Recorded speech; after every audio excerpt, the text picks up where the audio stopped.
الحمد لله رب العالمين والصلاة والسلام على أشرف الأنبياء والمرسلين وعلى آله وصحبه ومن تبعهم بإحسان إلى يوم عظيم. أما بعد فأعوذ بالله من الشيطان الرجيم. بسم الله الرحمن الرحيم. وما محمد إلا رسول قد خلت من قبله الرسل أفإن مات أو قتل انقلبتم على أعقابكم ومن ينقلب على عقبيه فلن يضر الله شيئا وسيجزي الله الشاكرين. صدق الله العظيم.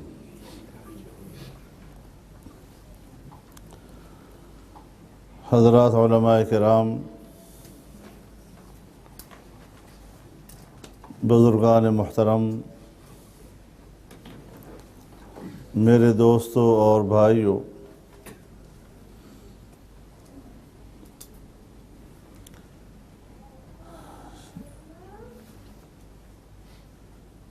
جامعہ مسجد ابو بکر صدیق میں پہلے بھی حاضری کی سعادت حاصل کر چکا ہوں،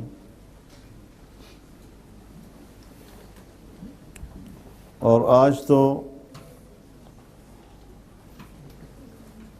یہاں ساؤتھ ہال میں آپ حضرات کا یہ اجتماع جو ہمارے بہت ہی پیارے، وفادار، نمونہ اخلاص، اسلام کے مجاہد،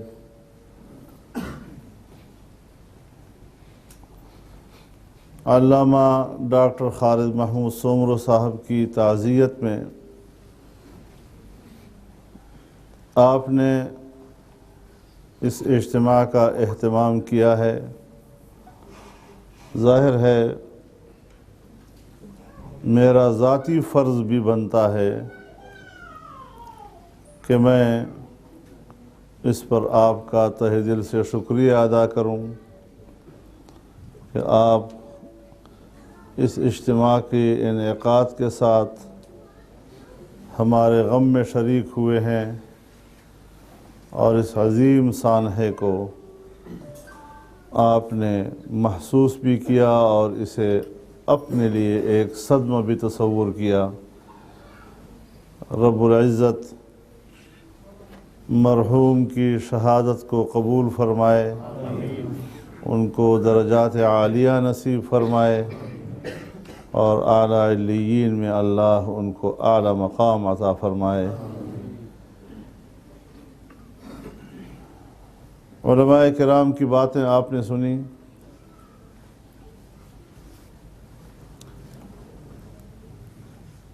بہت مجھے وہ عزت دیتے ہیں، لیکن حقیقت یہ ہے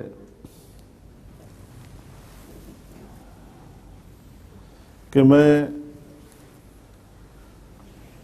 خود کو علماء کا، اہل علم کا خادم سمجھتا ہوں، اور ان کی خدمت میں اپنی زندگی کو اپنے لیے متاع عزیز اور سرمایہ فخر سمجھتا ہوں۔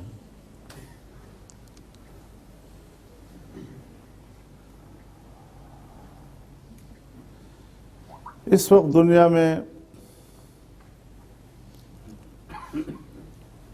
جو صورتحال ہے،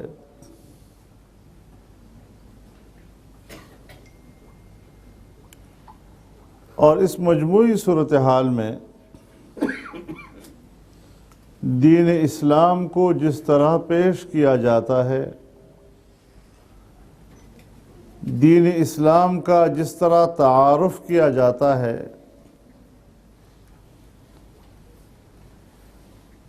چاہے بین الاقوامی میڈیا ہو، چاہے ہمارے اپنے ملک کا میڈیا ہو اور پھر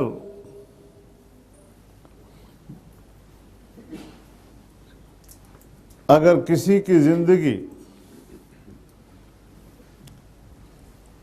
مذہب سے وابستہ ہو، اپنی زندگی میں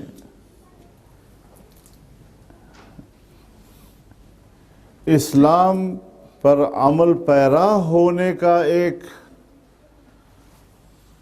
اظہار کرتا ہو، اس کو عملی زندگی میں لے آتا ہو، اگر اس کا تعلق مسجد سے ہو جاتا ہے، اگر وہ قرآن کی تلاوت کرتا ہے، اگر وہ قرآن کو اپنا رہنما اور ہدایت کا سرچشمہ سمجھتا ہے، تو بدقسمتی سے آج کی دنیا میں اس طرز عمل کو، اس طرز زندگی کو، اس تصور کو انتہا پسندی سے تعبیر کیا جاتا ہے۔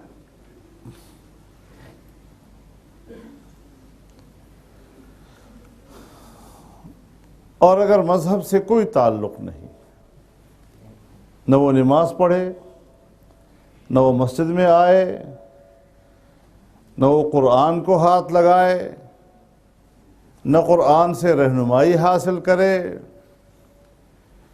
تو اس طرح کی زندگی کو آج روشن خیالی سے تعبیر کیا جاتا ہے۔ اس سے بڑا ظلم ہمارے دین کے ساتھ اور نہیں۔ وہ دین جس نے انسانیت کو امن سکھایا،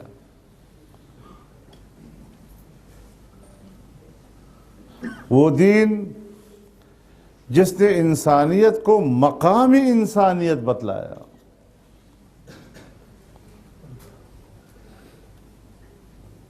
تاریخ اس پر گواہ ہے۔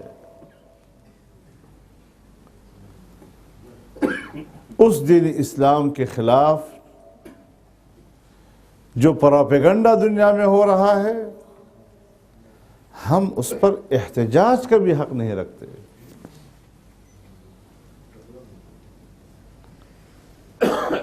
اس پر احتجاج کا حق بھی ہم سے چھینا جا رہا ہے۔ اس پر ہم شکوہ بھی کسی سے نہیں کر سکتے۔ اس شکایت پر بھی ہم سے مواخذہ کیا جاتا ہے۔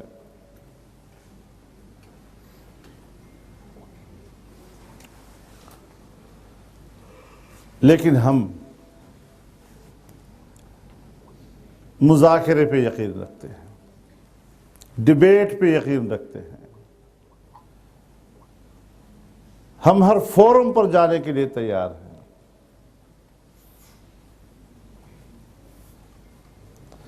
آج کے جدید بین الاقوامی تصورات میں بھی تو ڈیبیٹ موجود ہے۔ برطانیہ میں بھی تو اس پر بحث ہو رہی ہے، یورپ کے تمام ممالک میں اس پر بحث ہو رہی ہے، امریکہ میں اس پر بحث ہو رہی ہے، اسلامی دنیا میں اس پر بحث ہو رہی ہے۔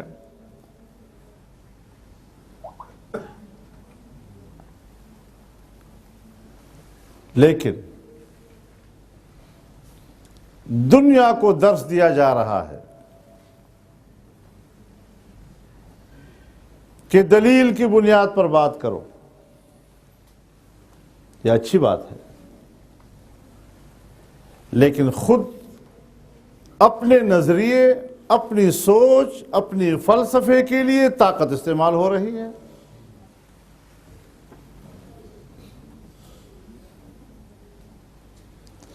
کیا ایجنڈا ہے؟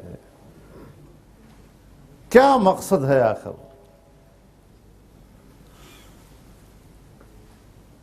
دین اسلام نے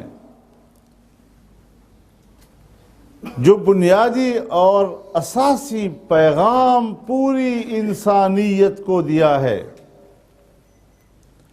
وہ تو امن کا ہے، وہ تو آشتی کا ہے، وہ تو محبت کا ہے، وہ تو مودت کا ہے، اچھے بھائی چارے کا ہے۔ جناب رسول اللہ صلی اللہ علیہ وسلم صحابہ کرام سے خطاب کرتے ہوئے فرماتے ہیں، صلی اللہ العافیہ، اللہ سے عافیت مانگا کرو، وَلَا تَتَمَنَّوْا لِقَاءَ الْعَدُوِّ، اور دشمن سے سامنا کرنے کی تمنا نہ کیا کرو۔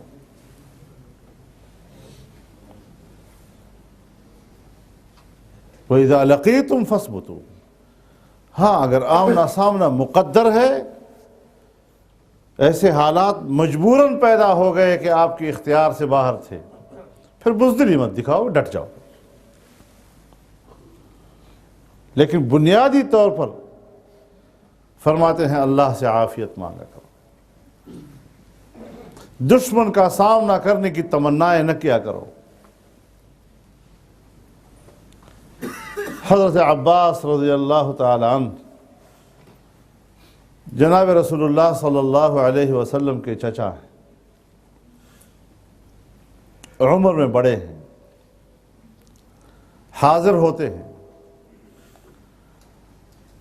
اور عرض کرتے ہیں، یا رسول اللہ علمنی شیئا اسألہ اللہ، مجھے کوئی ایسی بات بتا دے کہ میں وہ اللہ سے مانگوں۔ رسول اللہ صلی اللہ علیہ وسلم فرمایا، صلی اللہ العافیہ، اللہ سے عافیت مانگو۔ کچھ عرصہ گزرنے کے بعد پھر تشریف لائے اور پھر درخواست کی، علمنی شیئا اسألہ اللہ، مجھے کوئی ایسی بات بتا دے کہ میں وہ اللہ سے مانگوں۔ رسول اللہ صلی اللہ علیہ وسلم نے جواب دیا، یا عباس یا عم رسول اللہ، صلی اللہ العافیت فی الدنیا والآخرہ، اے عباس، اے رسول اللہ کے چچا، دنیا میں بھی اور آخرت میں بھی اللہ سے عافیت مانگا کرو۔ حضرت ابوبکر صدیق رضی اللہ تعالیٰ عنہ فرماتے ہیں کہ اسلام کی نعمت حاصل ہو جانے کے بعد اللہ نے عافیت سے زیادہ بہتر اور افضل چیز اس امت کو عطا نہیں کی۔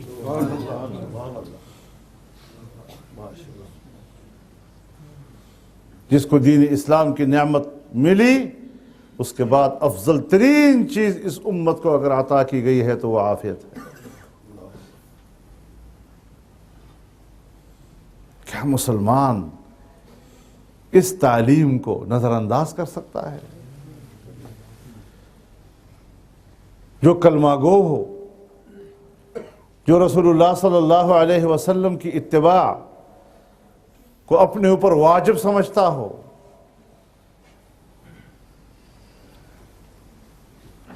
وہ کچھ اور سوچ سکتا ہے؟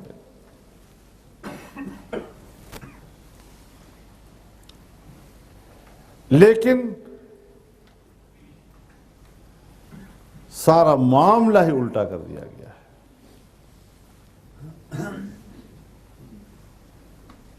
کیا باتیں کی جا رہی ہیں، سمجھ میں بات نہیں آتی۔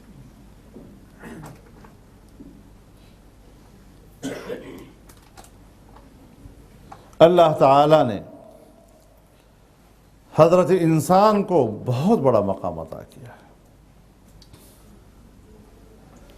روئے زمین کی نیابت اللہ نے انسان کو عطا کر دی۔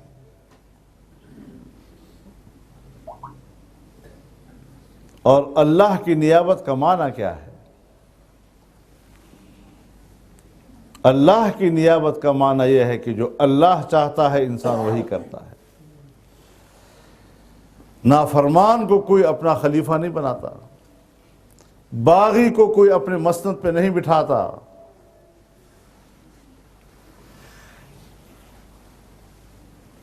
وفادار کو مسند پہ بٹھاتا ہے۔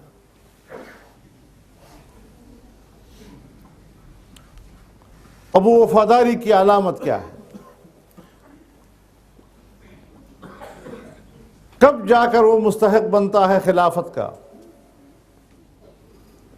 رب العزت فرماتے ہیں وعد اللہ الذین آمنوا منکم وعملوا الصالحات ليستخلفنهم في الارض كما استخلف الذین من قبلهم۔ اللہ کا وعدہ ہے ان لوگوں کے ساتھ کہ جو ایمان لائے اور پھر عمل صالح کیا، یعنی ایک تو اس کا عقیدہ ٹھیک ہوا، ایمان لایا، پھر پوری زندگی کا کردار اس عقیدے کے مطابق اتارا۔ عقیدے اور کردار و عمل میں تضاد نہ ہو۔ اگر عقیدہ ہی نہیں ہے اللہ پر تو آپ اللہ کے منکر،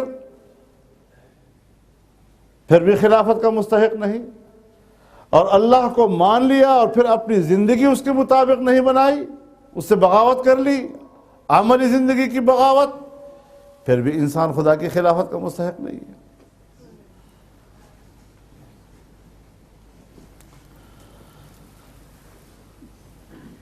اور خلافت کا معنی کیا ہے؟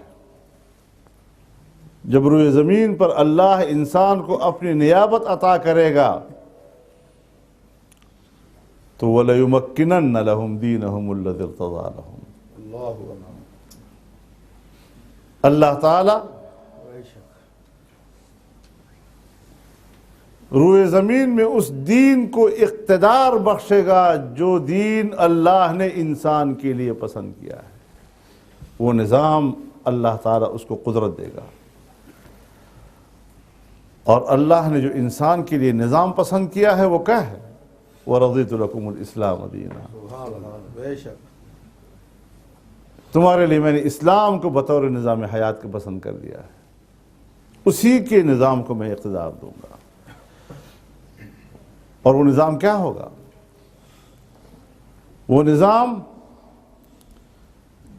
انسانی حقوق کا تحفظ کرے گا۔ انسانی حقوق کیا ہے؟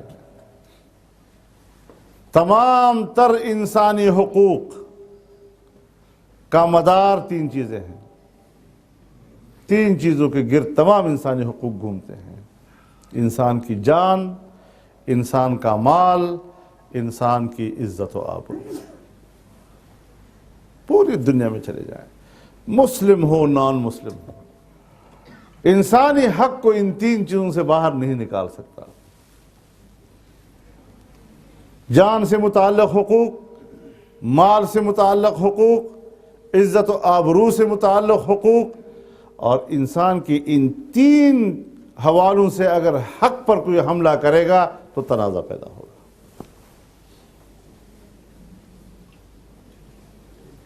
تنازع ہمیشہ انسانی حق پر پیدا ہوتا ہے، چاہے وہ دو افراد کے بیچ میں ہو، چاہے وہ دو قبیلوں کے بیچ میں ہو، چاہے دو قوموں کے بیچ میں ہو، چاہے دو ملکوں کے بیچ میں ہو۔ لیکن جب آپ ایک دوسرے کے معاملات میں مداخلت کرتے ہیں، اس پر ہاتھ ڈالتے ہیں، اس کے حق کو مارتے ہیں، تو پھر دنیا میں تنازع اٹھتے ہیں، جھگڑے اٹھتے ہیں، چاہے کسی سطح پر بھی ہو، ذات کی سطح پر ہو، سوسائٹی کی سطح پر ہو، قبیلے کی سطح پر ہو، خاندان کی سطح پر ہو، قوم کی یا کسی ملک کی سطح پر۔ اور جب جھگڑا پیدا ہوگا تو جھگڑے کو ختم کرنے کے لیے تمام انسانیت اس پر متفق ہے کہ اس کے لیے قانون چاہیے۔ کسی بھی دنیا کا کوئی قوم، کوئی ملک، کوئی سوسائٹی بے نیاز نہیں رہ سکتی۔ ہر آدمی کہے گا آئیے ملک کا قانون بناتے ہیں تاکہ ہمارے انسانی حقوق محفوظ ہوں۔ ہم انسانوں کی جان کی حفاظت کیسے کریں، مال کی حفاظت کیسے کریں، عزت و آبرو کی حفاظت کیسے کریں۔ اللہ بھی فرماتا ہے وَإِن تَنَازَعْتُمْ فِي شَيْءٍ فَرُدُّوهُ إِلَى اللَّهِ وَرَسُولِهِ۔ اگر کسی بھی معاملے میں تمہارے درمیان تنازع پیدا ہو تو اللہ اور اس کے رسول کی طرف رجوع کرو، وہاں سے قانون لو۔ قانون بھی عطا کر دیا اور قانون کو چلانے والا بھی عطا کر دیا۔ اس قانون کو نافذ کیسے کریں گے؟ رب العزت نے فرمایا فلا وربک لا یؤمنون حتی یحکموک فیما شجر بینہم ثم لا یجدوا فی انفسہم حرجا مما قضیت ویسلموا تسلیما۔ اللہ تعالیٰ اپنی ذات کی قسم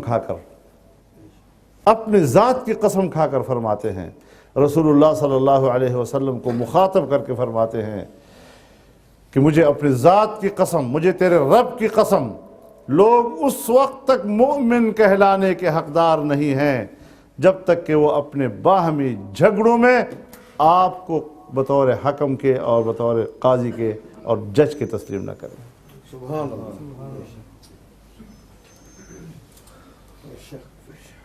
کیونکہ رسول اللہ ہی وہ ذات ہے کہ جو معیار ہے،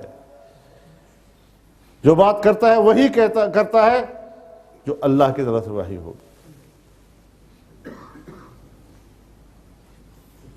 اب جو رسول اللہ صلی اللہ علیہ وسلم اللہ کی طرف سے آ گئے تو آپ نے شریعت دے دی، جھگڑوں کو طے کرنے کے لیے قانون عطا کر دیا۔ کسی کے جان کا مسئلہ پیدا ہوا، تنازع، آپ فیصلہ دے رہے ہیں۔ کسی کے مال کا تنازع پیدا ہوا، آپ اس پہ فیصلے دے رہے ہیں۔ کسی کی عزت و آبرو کا تنازع پیدا ہوا، آپ فیصلہ دے رہے ہیں۔ ثم لا یجدوا فی انفسہم حرجا مما قضیت۔ یہاں تک تو ٹھیک ہے، میں مسلمان ہوں، رسول اللہ صلی اللہ علیہ وسلم اللہ کے پیغمبر ہیں، جو فیصلہ دیں گے وہ اللہ کی طرف سے ہوگا، لیکن اپنے اندر بھی اس کو دل سے قبول کرے، بے شک۔ دل سے قبول کرے۔ یہ نہیں کہ بس ٹھیک ہے جی وہ زورآور آدمی ہیں، بس میں کیا کروں جی، ان کا فیصلہ ہے جی، یہ کہنے کی بھی اجازت نہیں ہے آپ کو۔ وہ اللہ کا فیصلہ ہوتا ہے۔ اندر سے بھی آپ کو مکمل شرع صدر کے ساتھ قبول کرنا ہوگا۔ جب اللہ کا حکم ہے میرا یہ حق نہیں بنتا تو مجھے نہیں ملنا چاہیے، یا یہ کہ دوسرے کی میں نے حق تلفی کی ہے، میں نے اب اس کو حق دینا ہے، اللہ کا حکم آ گیا، میں اللہ کے تابع ہوں، تب آپ خلیفہ بن سکتے ہیں۔ وَيُسَلِّمُوا تَسْلِيمًا، ماتھے پہ بل بھی نہیں ہونا چاہیے۔ اگر آپ فیصلہ بھی قبول کرتے ہیں اور ماتھے پہ بل بھی ہے تو اس کا معنی یہ ہے کہ نعوذ باللہ آپ اندر سے اس فیصلے کو ظلم قرار دے رہے ہیں، تو لا یؤمنون متوجہ ہو جاتا ہے جی۔ تو اللہ کہتے ہیں میں قسم کھاتا ہوں کہ وہ لوگ مؤمن نہیں ہیں کہ اپنے جھگڑوں کا فیصلہ آپ سے نہ لیں، اور مؤمن نہیں ہیں جب تک کہ وہ دل سے اس فیصلے کو قبول نہ کرے، اور مؤمن نہیں ہے جب تک کہ مکمل طور پر اللہ کے اس فیصلے کے سامنے جھک نہ جائیں۔ اور یہ مقام اللہ نے رسول اللہ کو دیا۔ آج ہر جج یہ اپنا حق منواتا ہے یا نہیں منواتا جی؟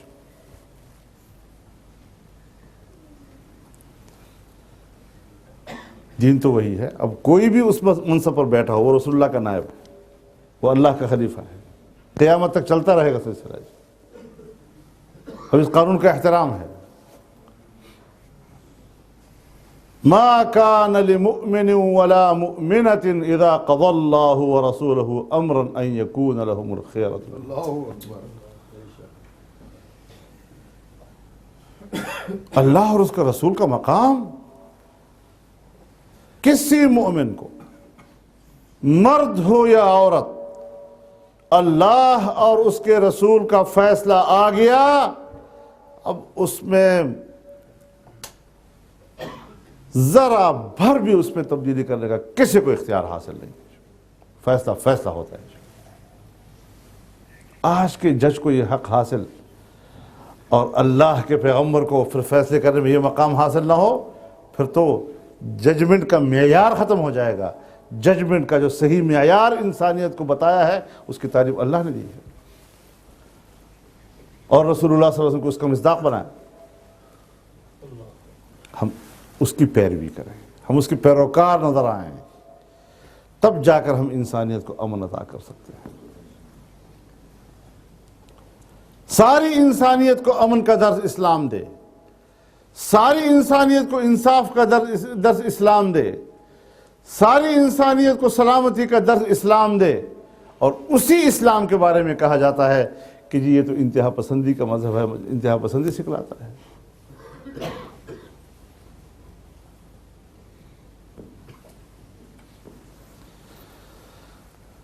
تو میرے محترم دوستو، سوال بنیادی یہ ہے کہ روشن خیالی کیا ہے؟ ہم نے تو یہ سنا تھا، اور ہر مسلمان جب اپنی تاریخ کا ذکر کرتا ہے تو جب رسول اللہ صلی اللہ علیہ وسلم سے پہلے کی زندگی ہے، آپ کی نبوت سے پہلے کا جو معاشرہ ہے، ہم اس کے بارے میں کہتے ہیں زمانہ جاہلیت۔ رسول اللہ صلی اللہ علیہ وسلم کے آنے کے بعد تو نور آیا، روشنی آئی، ہدایت آئی، اور قیامت تک کے لیے، کسی ایک خاص زمانے تک محدود نہیں، خاص علاقے تک محدود نہیں، خاص قبیلے تک محدود نہیں، تمام انسانیت اور قیامت تک کے لیے روشنی آ گئی۔ اب حضور صلی اللہ علیہ وسلم کی اس روشنی پر کس نے عمل کیا؟ سب کا اتفاق ہے، کوئی مسلمان اس میں جرأت نہیں ہو سکتی کہ وہ یہ کہہ دے کہ رسول اللہ صلی اللہ علیہ وسلم کی اس روشنی پہ اور اس نور ہدایت پر اور اس روش پر 100% چلنے والے اگر کرۂ ارض پر کوئی ہے تو وہ صحابہ کرام تھے، بے شک، سبحان اللہ، سبحان اللہ، رضوان اللہ تعالی علیہ۔ اب وہ جو معاشرہ رسول اللہ صلی اللہ علیہ وسلم نے تیار کیا، وہ جو صحابہ کرام کی پہلی جماعت امت مسلمہ کی تیار ہوئی، اللہ اکبر، تو جب بھی پہلا خطاب آئے گا مسلمانوں کے لیے، اس کے سب سے اولین مخاطب وہی ہوں گے نا، صحابہ، سب سے اولین مخاطب وہی ہوں گے۔ کنتم خیر امت اخرجت للناس، تمام انسانیت کی طرف اگر بہترین امت کوئی نکلی ہے وہ آپ ہیں۔ اور پھر میاں نہ رہو، وَكَذَلِكَ جَعَلْنَاكُمْ أُمَّةً وَسَطًا، ہم نے تمہیں ایک میاں نہ رہو امت بنایا ہے۔ اب آپ مجھے بتائیں کہ صحابہ کرام میاں نہ رہو ہیں، صحابہ کرام پوری امت کی بہترین جماعت ہے، کیوں؟ کہ وہ رسول اللہ کے قریب تھی، وہ آپ کی تعلیمات کے قریب تھی، انہوں نے پورا لباس آپ کی شریعت کا پہن لیا تھا۔ تو اب ہمارے لیے بڑا آسان ہے آج کے زمانے میں یہ طے کر لینا، 2 جمع 2 4 کی طرح آسان ہو گیا کہ آج کی اس گئے گزرے دور میں جو شخص اپنی عملی زندگی میں جتنا صحابہ کرام کے قریب جو ہوگا اتنا میاں نہ رو اور اعتدال پسند کہلائے گا، اور جتنا اس سے دور نظر آئے گا اتنا وہ انتہا پسند نظر آئے گا۔ بے شک، بے شک، سیدھا سادہ فیصلہ ہے جی۔ لہذا پروپیگنڈے بند کر دو، دین اسلام کو اس کا اپنا اصل مقام دو۔ جنگ ہو رہی ہے دنیا میں، کس کی جنگ ہے بتایا جائے نا، کس کی جنگ ہے، کیوں ہے جنگ؟ میں مسلمان ہوں، میں دنیا سے پوچھنا چاہتا ہوں جنگ کیوں ہے؟ جنگ کس کی ضرورت ہے؟ بین الاقوامی ایجنڈا کس کا ہے؟ اپنے ایجنڈے کے لیے جنگ کے علاوہ کوئی راستہ نہیں ہے تو ہمارے متھے تو مت لگاؤ۔ جس کا ایجنڈا ہے وہ خود اعتراف کرے اس کا کہ جنگ اس کی ضرورت ہے یا میری ضرورت ہے۔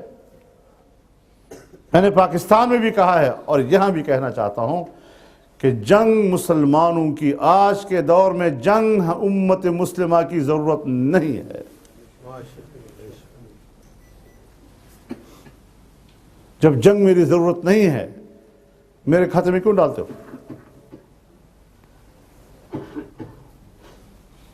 اپنی پوزیشن دنیا کے سامنے واضح کرو.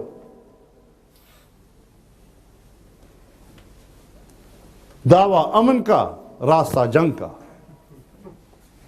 یہ کون سی سیاست ہے؟ یہ کون سی پالیٹکس ہے؟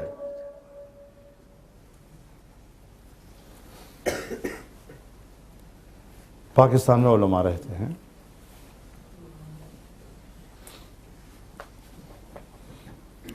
ہزارہا جامعات ہیں پاکستان کے اندر، اور لاکھوں کی تعداد میں چھوٹے چھوٹے مدرسے ہیں، مساجد کے سطح پر مکاتب ہیں، کام کر رہے ہیں. ان کو تو امن چاہیے جی. امن کے بغیر پڑھائی نہیں ہو سکتی جی. ان کو امن چاہیے.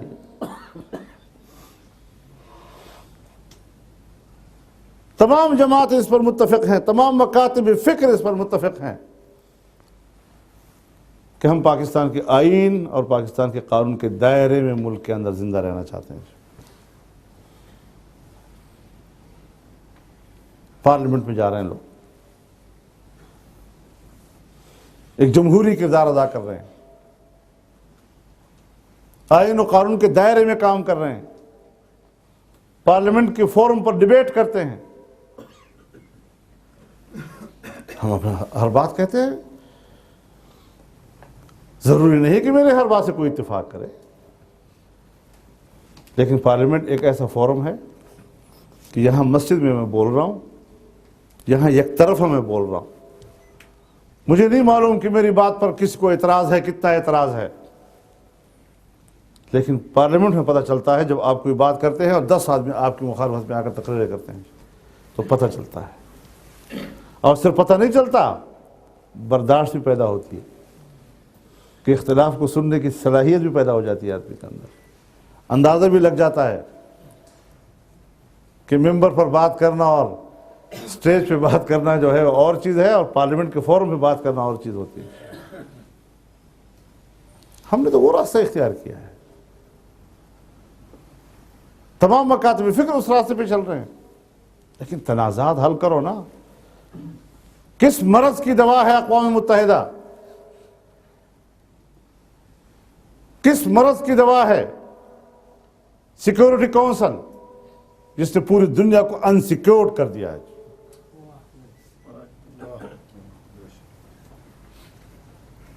کون سا تنازع ہے جو اس نے آج تک حل کیا؟ فلسطین کا حل کیا، کشمیر کا حل کیا، اور جو تنازع پہلے سے موجود تھے وہ اپنی جگہ پر قائم.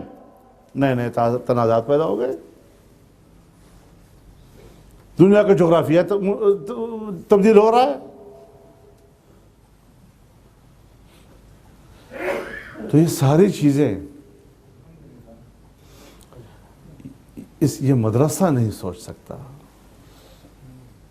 یہ پاکستان کی کوئی مولوی نہیں سوچ سکتا، کوئی تنظیم نہیں سوچ سکتی. اس کے اتنے اوقات کی طرح بیچارے کے، اس کے پاس اتنے وسائل کہاں ہیں؟ یہ بڑی طاقتیں سوچتی ہیں. چھوٹی طاقتیں جغرافیائی تقسیم کا تصور بھی نہیں کر سکتی، اور کمزور طاقتیں تو جغرافیائی تقسیم کا راستہ روک بھی نہیں سکتی بیچاری. لہٰذا دنیا میں جو ایجنڈا اس وقت پبلک کے سامنے اور سامنے آ رہا ہے، یہ مجھ جیسے کمزور غریب مولوی کا کام نہیں ہے بیٹا. نہیں میرے بس کی بات ہے. ہم اپنے اوقات پہ رہنا چاہتے ہیں. اللہ تعالیٰ نے ہمیں صاف طور پر کہہ دیا ہے کہ تمہارا کام جد و جہد کرنا ہے، نتیجہ تیرے سر پہ نہیں ہے، نتیجہ میرے ہاتھ میں ہے. تو نے اپنے استعداد کے دائرے میں رہتے ہوئے کام کرنا ہے. اپنے بساط سے زیادہ تیرے اوپر تکلیف بھی نہیں ڈالتا. اپنے حدود میں رہو، جتنی آپ کے اندر قوت ہے کام کرتے رہو.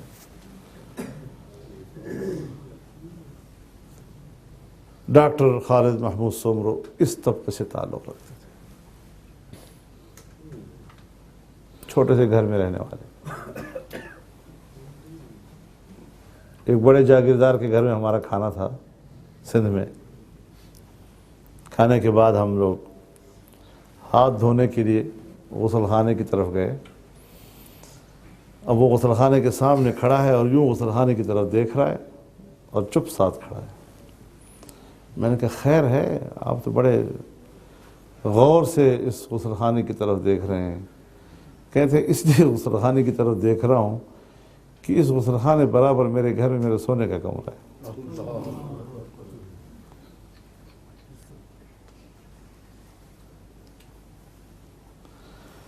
تو یہ تو اس کی زندگی نہیں بچھائی.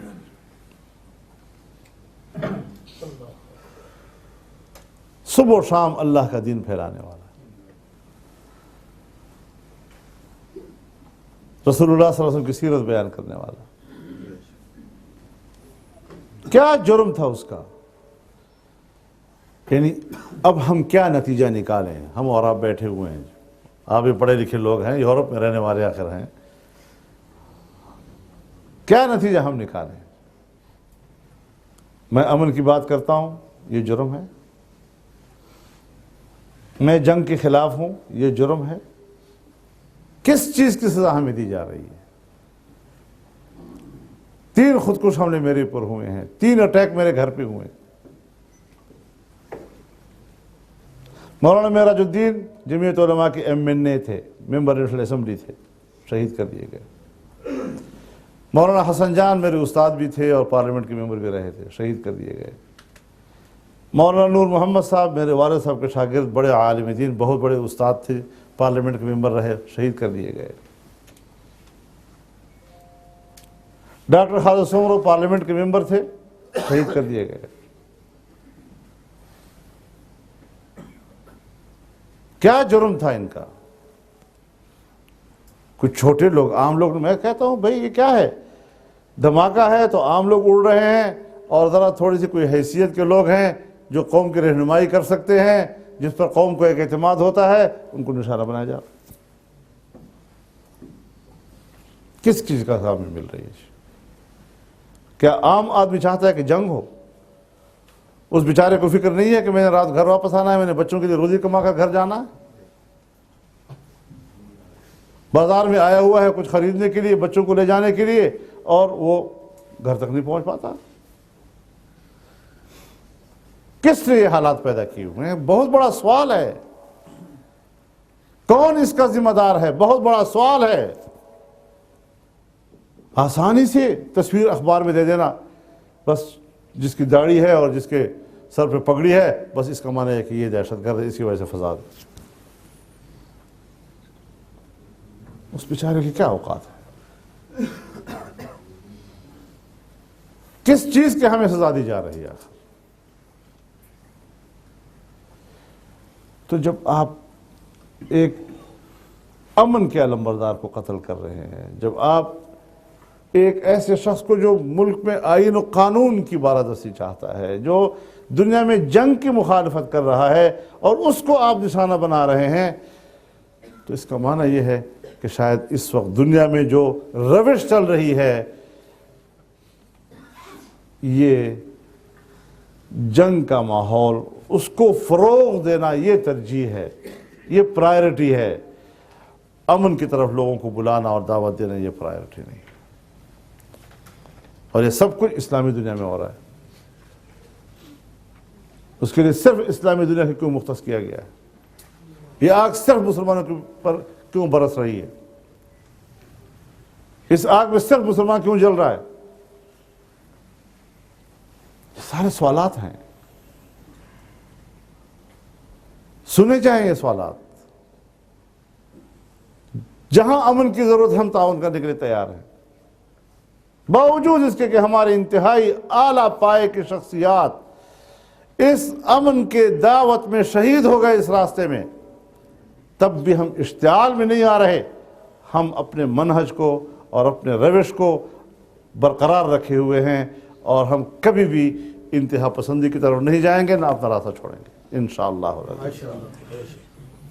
بہت کوشش کی جا رہی ہے کہ ہم سے وہ راستہ چھڑوا دیا جائے. ہم تو دنیا میں جنگ چاہ رہے ہیں اور یہ مولوی لگے ہوئے ہیں امن کی باتیں کرتے ہیں. ہم تو دنیا کو دکھانا چاہتے ہیں کہ ملا یہ جنگ کی علامت ہے. تو جنگ ہم کریں گے اور تھوپیں گے ملا کے سر پہ. داڑھی پگڑی والے کے سر پہ، مذہبی تنظیم کے سر پہ، مدارس کے سر پہ۔ اس کا معنی یہ ہے کہ ہم اس ایجنڈے کے سامنے رکاوٹ بن رہے ہیں۔ تو یہ وہ ساری چیزیں ہیں کہ جس پر ہمیں غور کرنا ہے۔ بین الاقوامی دنیا کو میں دعوت دے رہا ہوں کہ آئے اس چیز کو سوچیں، یک طرفہ ٹریفک نہیں چلے گی۔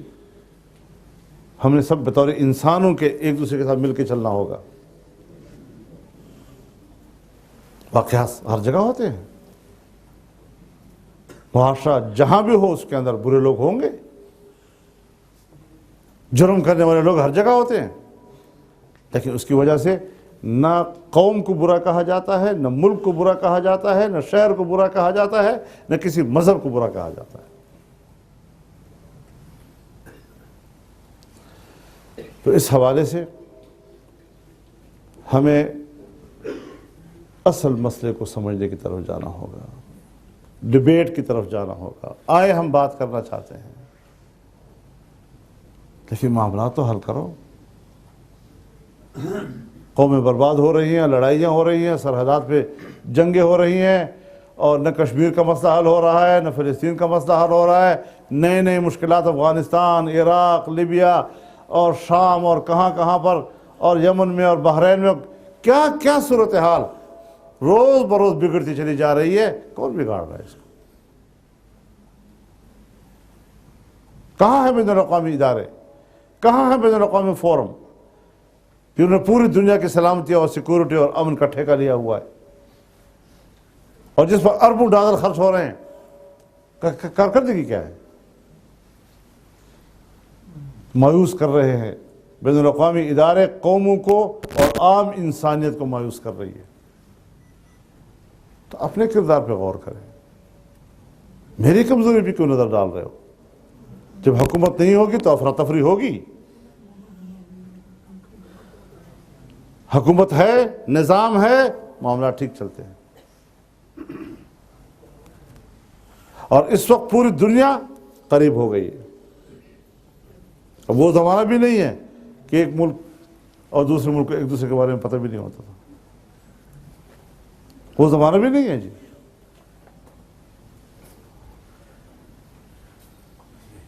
اب تو لوکلائزیشن گلوبلائزیشن کے ساتھ وابستہ ہو گیا ہے۔ اب کوئی لوکل نہیں رہا۔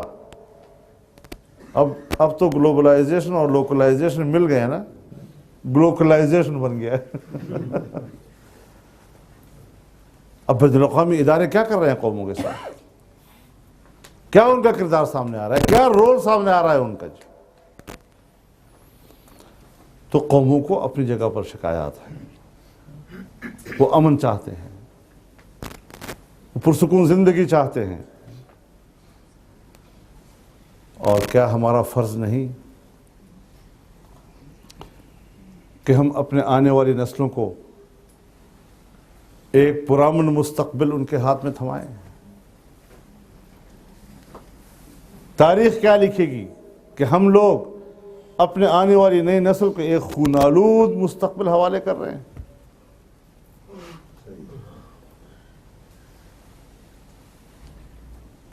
ہمارے اور آپ کی شائستگی بھی اسی میں ہے کہ ہم ایک پرامن ماحول پیدا کریں اور اپنی نسلوں کو کہیں کہ جاؤ امن سے زندگی گزارو، خوشحالی کے ساتھ زندگی گزارو۔ یہ ساری صورتحال ہے جس سے کہ ہمارے تمام دوست، تمام طبقہ، پوری امت وابستہ ہے۔ اور علامہ ڈاکٹر خالد محمود صاحب رحمہ اللہ وہ بھی اسی کا نشانہ بن گئے ہیں کہ امن کی بات کیوں کی انہوں نے، سلامتی کی بات کیوں کی۔ اب اس کی سزا نہیں ملنی چاہیے، اس پر تو اعزازات ملنے چاہیے کہ اس زمانے میں کون ہے جو امن کی باتیں کر رہا ہے، اور اختلاف رائے کا حق ملنا چاہیے۔ آپ ہم سے اختلاف کا حق بھی چھیننا چاہتے ہیں؟ ہم اپنا اختلاف بندوق سے نہیں حل کرنا چاہتے، ہم اپنا اختلاف دلیل سے حل کرنا چاہتے ہیں۔ آؤ دلیل سے بات کرتے ہیں، پیار سے بات کرتے ہیں، اعتماد کے ماحول میں بات کرتے ہیں۔ انشاءاللہ مجھے یقین ہے جب ایک دفعہ انسان ایک راستے کی تلاش میں نکل جاتا ہے والذین جاہدوا فینا لنہدینہم سبلنا۔ اللہ تعالیٰ فرماتے ہیں کہ تم ذرا میرے راستے میں ہمت تو کرو، کچھ محنت تو کرو، پھر راستہ میں خود بناتا ہوں۔ ہمارے پشتوں میں ایک ضرب المثل ہے کہ پہاڑ جتنا بھی اونچا ہو کہ سرے پر کہیں نہ کہیں کوئی راستہ ہوتا ہے، تو پہاڑ سے بھی نہیں گھبرانا چاہیے کہ اتنی بڑی رکاوٹ سامنے آ گئی، اس کو بھی عبور کرنے کے لوگوں کے پاس راستے ہوتے ہیں، کہیں نہ کہیں سے کوئی راستہ نکل آتا ہے اس میں بھی۔ تو یقیناً دنیا اتنی بانجھ نہیں ہے کہ اگر وہ مسائل کے حل کرنے پہ آئے تو حل نہیں ہو سکتے مسائل، لیکن مسائل کے حل کو اگر جرم قرار دے دیا جائے اور ایسے لوگوں کو گولیوں کا نشانہ بنایا جائے پھر کس طرح دنیا میں امن آئے گا۔ اللہ تعالیٰ اس دنیا کو، ہماری دنیوی زندگی کو امن و آشتی کا گہوارہ بنائے، اور اس کے بدلے میں آخرت کی بہت بڑی کامیابیاں اللہ تعالیٰ ہمیں نصیب فرمائے۔ ہم تو اس دعا کے قائل ہیں، ربنا آتنا فی الدنیا حسنہ وفی الآخرۃ حسنہ وقنا عذاب النار، اور اس ایمان کے ساتھ کہ وَلَلْآخِرَةُ خَيْرٌ لَكَ مِنَ الْأُولَى، آخرت بہت بہترین چیز ہے دنیا کے نسبت۔ تو دعا کر لیتے ہیں، ڈاکٹر صاحب کے حق میں بھی دعا فرما لیں، تمام امت کے حق میں دعا فرمائیں، اہل اسلام کے حق میں دعا فرمائیں کہ اللہ تعالی ہمیں باہمی تنازعات سے نجات عطا فرمائے، دین اسلام کی ہدایت اور اس کے روشنی میں ہمیں اپنی زندگی کا سفر ایک کامیاب منزل تک پہنچانے میں اللہ ہماری مدد فرمائے۔ ربنا آتنا من لدنك رحمة وهيئ لنا من أمرنا رشدا، اللهم وفقنا لما تحب وترضى وأحسن عاقبتنا في الأمور كلها وأجرنا من خزي الدنيا وعذاب الآخرة، ربنا اغفر لنا ولإخواننا الذين سبقونا بالإيمان ولا تجعل في قلوبنا غلا للذين آمنوا، ربنا إنك رؤوف رحيم، صلى الله